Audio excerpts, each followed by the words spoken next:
Welcome to Money and Me. My guest this week is someone whose family history goes back hundreds of years, but who's recently started disrupting the property market with his new business. He is Frederick, the 8th Marquess of Bristol. Frederick, welcome to Money and Me. Thank you very much for having me, Graham. I think your early years were actually spent growing up in Monaco, which I know well. Yeah. I'm at the slightly less tax-efficient end of the Côte d'Azur and Antibes myself. But tell me what it was like growing up and going to school in that part of the Côte d'Azur. Yeah, so actually it was a lot of British people were there at the time, quite a lot of Italians. It wasn't as flashy as you would get now, but amazing weather. And a really lovely environment to when you're a child to be brought up in, for all the right reasons. In a sense, it's just a very friendly, safe place to be brought up. And I guess you became fluent in French living there. Exactly. So I went to school there when I was very young, as well. And obviously, when you're children pick up languages much faster than adults. Yeah, absolutely. I know. I wish I had done it at that age. But then you end up in Eton, which obviously is famous for producing a lot of cabinet ministers. But did you learn much there that was helpful from a finance or an investing or a business point of view? Yeah, so I think Eton, in an amazing way, they teach you what they believe a young man needs to know, not whatever government is in power believes should be the national curriculum. So a lot of what they teach you is not even on the curriculum, but they believe you need to know it. So the history goes all the way from ancient history all the way to present, whereas often the curriculum is just more modern. And I think it's really a great school, actually. So I had a very good years. I'm very appreciative of going there as well. And did they cover, because one of my sort of pet complaints is that the education system doesn't really cover things like finance and investing. I mean, did they touch on any of that kind of stuff at all, or was money even a topic of discussion? Yeah, well, I think in a good way they got amazing facilities, but I personally, I've always been quite mathematical. I'm good at maths. That was one of my A-levels. So I guess for me personally, I did maths and economics for A-levels and French. But so I was always kind of interested in the more financial, kind of numerical aspects of education. Yeah. What were your sort of early thoughts about what you might do as a career after leaving university?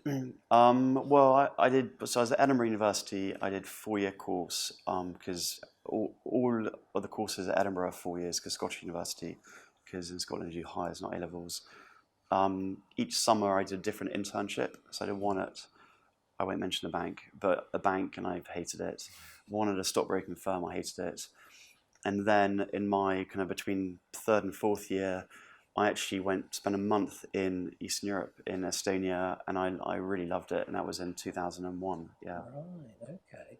Well, we'll come back to that in a moment, but while you're at university, that's when there were 2 family tragedies that led to you going very quickly from 3rd in line to the title of Marquess to actually being the Marquess. Because you lost 2 members of the family in a little over a year. That must have been a very traumatic time. Yeah, I mean, it's amazing. It's a long time ago. It's 20 years ago now. So I think in a funny way, when you're young, at that age, ironically, I think you're probably better at coping or adapting, and more.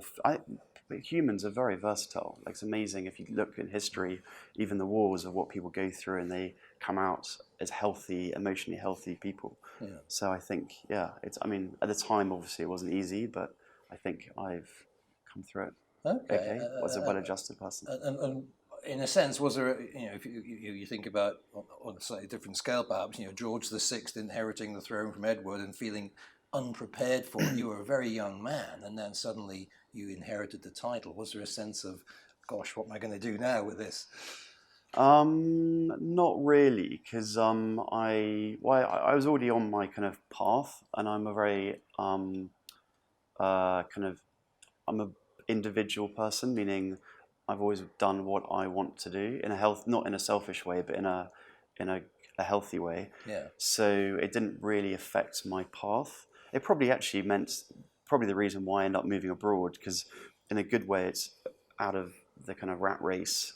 You can become more of your own person without everyone staring at you. Yeah. Yeah, okay. So you were saying you'd spent this time in Estonia in one of your assignments at university, and then suddenly you end up going to live and work there and get involved running, I think, a Baltic property fund. Exactly. Yeah. Tell me about how that all came about and what you were Yeah. doing there. So when I did my work experience in 2001, it was pre-EU. So we were looking at some properties. You could even get pre-accession grants. So then I thought I had a job when I left university. So I left in June 2002, and then I moved there in September. And then I quickly found that the job I thought I had wasn't there. So I ended up straight away doing my own thing, because either I do that or I come back to England, and I was 21. So I thought I might as well stick it out. And I started off by some agency kind of brokering. And then, which you're like, actually, we were on some of the islands. They were being privatized, but only the residents had the ability to privatize. They didn't have the money, so you could back to back the contracts. So you would, in effect, buy it off them before they even owned it, and at a big discount. So they would get a 50% discount to market, Right. and we would buy it off them at a 30% discount. So straight away they're making 20% out of thin air. So I started doing that, and then from that I met Toby, who I also works with me now actually, and he was working for the Soros Foundation in Southeast Europe, and then from there we kind of started working more with investors and doing some of our own deals as well. So you effectively created your own fund, and you looked for these kind of property investment opportunities in those Baltic countries. So technically we had a mandate for any of the Baltic states, so Latvia, Lithuania, Estonia. They're all pretty different. They're all tiny, really, especially Estonia.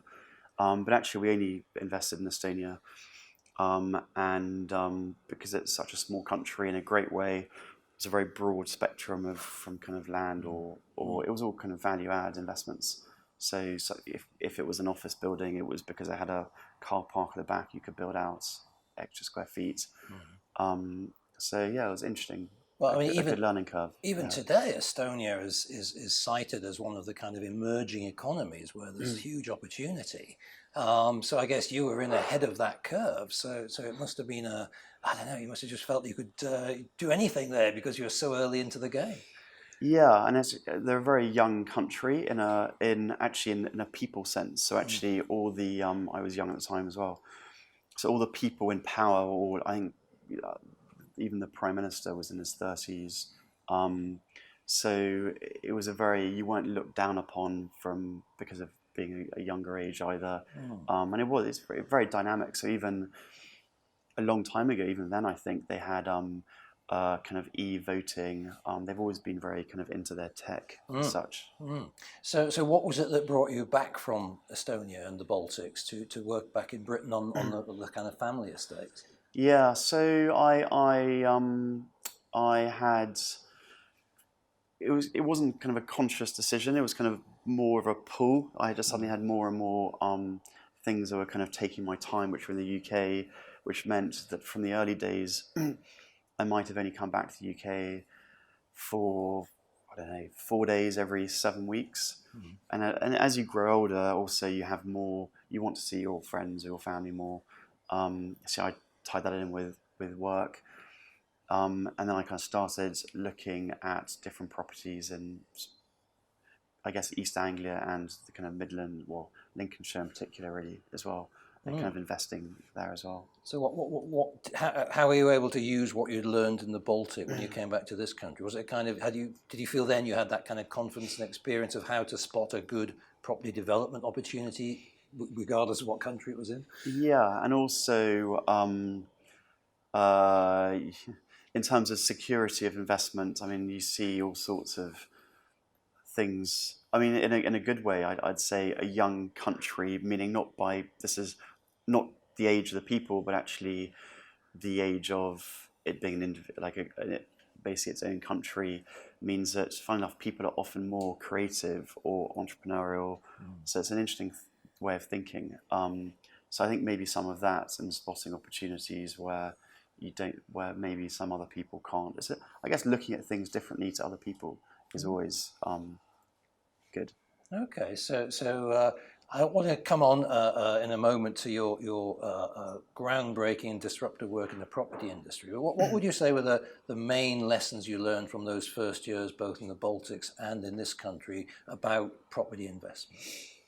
That you can research and do structured education for decades, but actually it is completely different to practical learning. And it's all about practical learning. That's what I found very quickly. Because everything's about people, interaction, reading people, understanding people, motivations, so much psychology. So actually, I guess that's the main thing I was learning, especially in the Baltics, really in Estonia.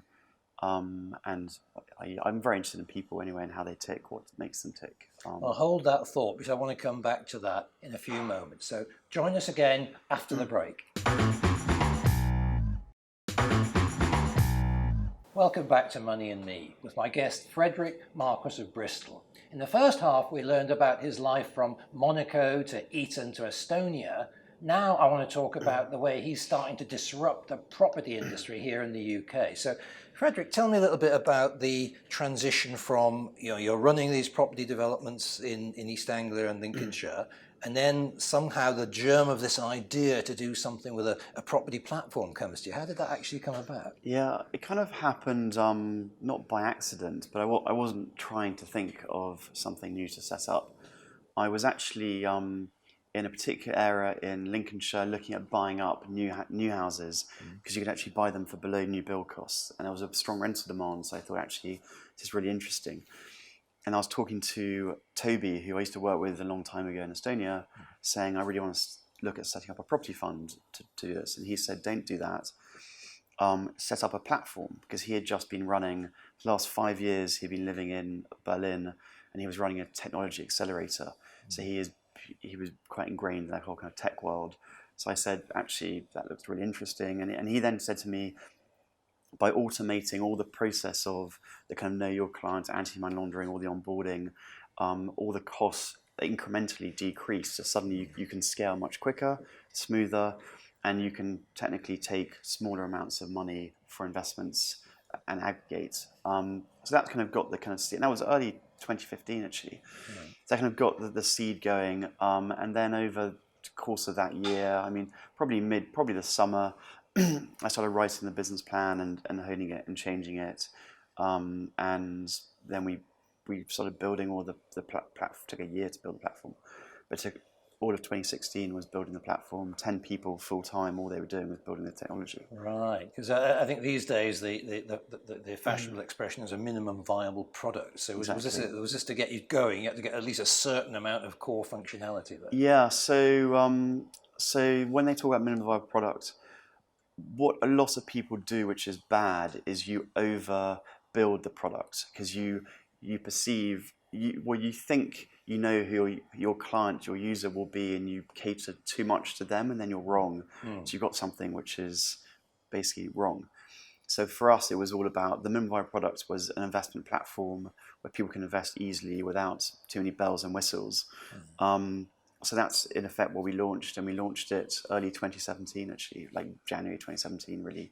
We launched the platform, and from there kind of carried on growing. I suppose in a sense you then had the same dilemma that I live with on a day-to-day basis, which is that you need investors and you need stuff for them to invest in, and you've got to try and find them both at the same time. So how did you go about that? So firstly, it's helped that all I've ever done is property. So I know a lot of people in the property world who work with investors. So that was really where we found the first few deals and partners.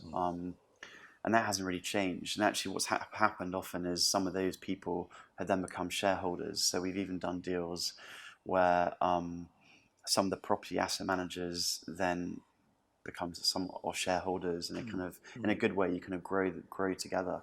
Right. So that's happened. And obviously, in terms of the investor base, again, we have a lot of shareholders. That helps. It's all about trust, I guess, like what you find as well. So it's kind of trying to break down the trust barriers as the people trust you more, and kind of growing from there. And I always talk about the analogy of a dartboard. So kind of the center would be people who are friends and family who we know or we work with. That's kind of ultimate trust, and kind of going out each kind of circle is, less trust. You've got to kind of cater to them one at a time. This is where I do struggle a bit with the platform concept, because before the break you were saying about the biggest thing you'd learned in property investment was it's all about the people, and yet in a sense a platform can come across as somewhat impersonal. So I'm not sure if it's a generational thing. I mainly deal with people in their sort of mid-40s to mid-60s who seem to like to get to know people first before they make an investment, whereas perhaps a younger generation, brought up with this technology, are very comfortable just to go onto their phone and start making investments. Yeah, so I think it's a balance. I think the important things that no one wants to interact with and we automate is all the paperwork. No one wants to be given 100 pages of paperwork, have to get your bank statement certified, kind of a passport certified. No one wants that. So we take all of that hassle away. It's all automated. So that is an amazing thing about a platform. In terms of the personal thing, I agree with you. So we're always at the end of the phone. People can call us. We have we're always online in terms we have a pop-up. You can ask questions online instantly. So there's always a real person. It's not a bot. A real person answering that. But what we're doing is catering. We're making it more flexible. So maybe if someone is actually at work, maybe they can't spend 20 minutes on the phone talking to someone else. They got to, between jobs, what they're doing, they can just ask the odd question, go back to something, come back 10 minutes later, have an answer. So it's about flexibility, I think, and that's what we provide. Well, I guess the flexibility extends to things like the amount available to invest, because typically these property projects are fairly capital intensive, and what you're doing now, I guess, is opening it up to people who might only have a few hundred or a few thousand to invest rather than 6 or 7 figures. That's true, but we actually have a low minimum, so we have a minimum of £100. But actually, what we've found, what most of the other platforms have found, they end up with an average of 20,000 per person. So you're actually not going for that. The low minimum is actually just about trust. So people might test the £100, transfer it in, invest it. They get their first dividend, and then transfer 10 or 15 or 20 or 50,000 into an investment. So really, that's about the trust.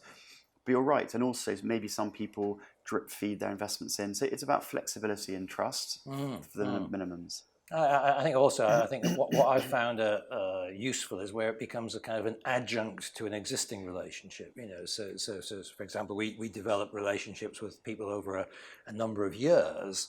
And then when we say actually we can take the pain away of dealing with lawyers, by giving you this access to this platform, the combination of the two seems to have worked really well. Yeah, no, I agree with you, and I think in my mind it's the future. It's what in people's lives now they're very demanding. People travel a lot. People want to be able to invest 24/7 when it suits them, not when their stockbroker is in between 10 or banks. It's ridiculous. They're open between 10 and 4 o'clock. It's absurd, and they're probably away for an hour for lunch. It's crazy. So two of the questions I always try and ask are sort of what else and what next. And you got the platform up and running in 2017, and it's obviously expanding its range of projects and so on. What else have you got planned for where you're going to take the platform?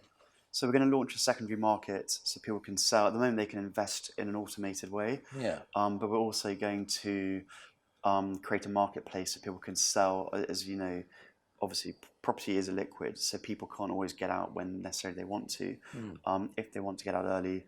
So we're going to create the ability so that they can get out early. And also we've applied to be directly authorised, so we'll create our own ISA, we'll create auto-invest functionality, and just kind of add on more and more products, really, and just cater to our users because they tell us what they want. So that would mean that, and I guess this would be what an innovative finance type ISA. Exactly. So I could make an investment in property but have the returns in a tax-free exactly. wrapper. Yeah. No, it obviously becomes a lot more attractive, doesn't it?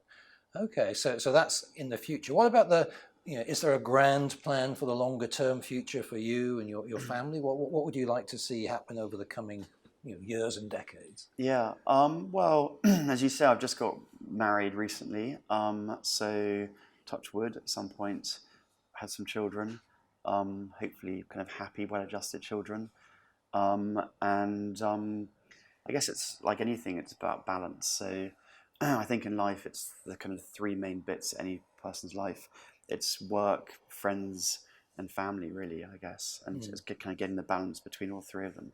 Right. Okay. So obviously you came into the title of Marquess in fairly sort of tragic circumstances. You've now had 20 years to adjust to that. You've got your business where you want it. What do you want the legacy to be that you will leave to the ninth Marquess? I think for me, it's interesting. Success in anything, not just financial, just any type of success. It's a byproduct of doing something you're by default good at, which probably means you have to enjoy it to be good at it. So I think for me, it's important that I'd want them to be open-minded and just not feel they have to do anything or go in this direction and do whatever makes them fulfilled as people. And I think by default, if they do that, if anyone does that, I think you become successful.